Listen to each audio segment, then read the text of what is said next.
Kahit ibigay mo lahat, may mga taong talagang hindi ka pa rin pipiliin. Ibigay mo oras mo, effort mo, pagmamahal mo, nag-a-adjust ka, nagtitiis ka, umaasa ka. Pero kahit anong gawin mo, hindi pa rin siya naging tama para sa'yo. Kasi hindi lahat ng binibigyan ng pagmamahal marunong mag-ingat at hindi lahat ng inaalagaan mo kayang alagaan ka pabalik.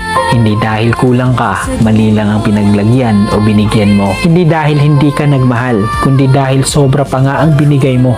Minahal mo siya sa paraan na hindi pa niya kayang panindigan. So hindi mo kasalanan kung hindi ka niya kayang piliin. Hindi ka nagkulang, napunta ka lang sa taong hindi handa, hindi marunong o hindi ikaw ang gusto. At hindi mo trabaho na baguhin ang taong ayaw namang magbago. So please, tandaan mo, hindi ka kulang.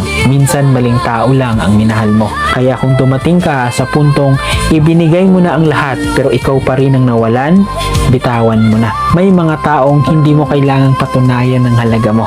Makikita nila yon kahit hindi ka magmakaawa.